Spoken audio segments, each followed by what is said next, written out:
Hi there, so this is my latest project.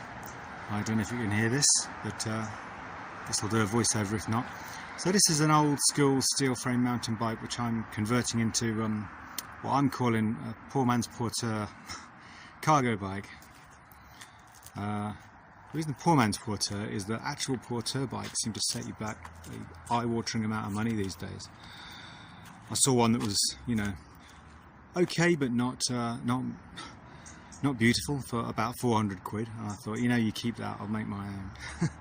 So obviously carriers front and back. You can see this carrier here used to be a rear carrier, and I've just chopped off these bits that used to protrude out here just so they clear the V-brakes.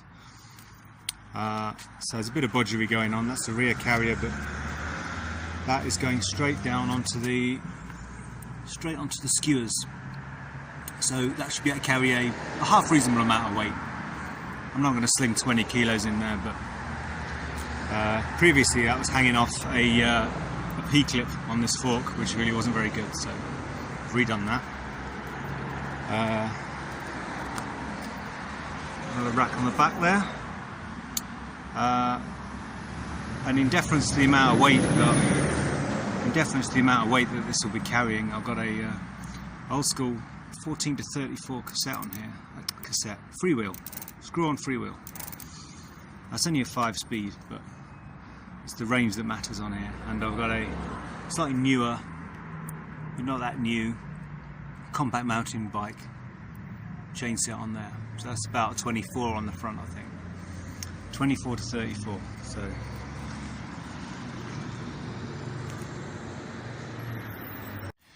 So this is what's going to hopefully set the whole thing off. I've got a couple of these old wine boxes, or port if you're fussy in this case, and I've left that pretty much alone. I've just varnished it, obviously, because it's for outdoor use. I suspect this 22.5 kilos here is going to be frighteningly accurate by the time I've fitted these boxes onto the bike.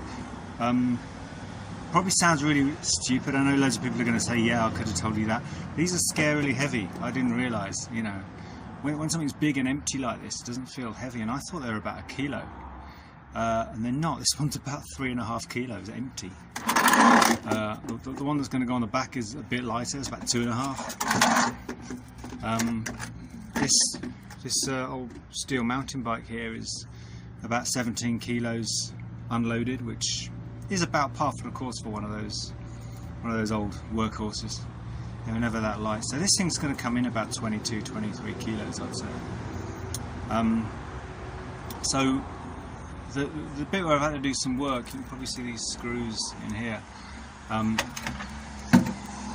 So I've fitted these rails on the bottom, and they are to fit in the, I'll show you over here, the gaps in the carrier here. So they'll slot down into these gaps.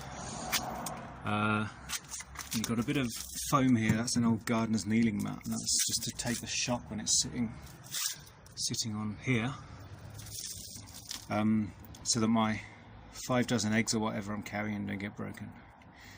I'm not going to carry eggs. So then you've got these bolts here, which it's probably easier if I show you when it's fitted, but they slide under these bits here, so they hold it down effectively. So this is compressed against the mat. It's exerting a force upwards, ideally, and these things actually like clamp it down onto the rack. That's how that's going to work. And ideally, you know, this should be releasable in a couple of seconds. So I'll show you that fitted in a minute. So hopefully this is focusing all right. So you can just see the bottom rails there. I haven't bolted this down yet. Just sitting where they're supposed to go there. And that bolt will slide across in a minute. Let me know. There you go. I've just got to do the same the other side, and that should hold all that lot down, hopefully.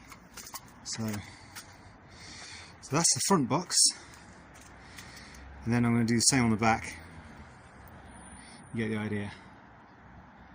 So, having fitted this, it just looks a little bit,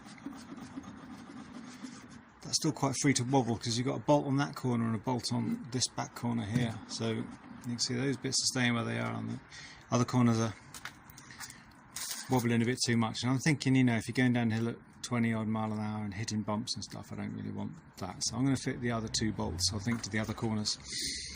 These bolts are only aluminium and they're only about £1 each, so it's not going to add too much weight or cost to the thing.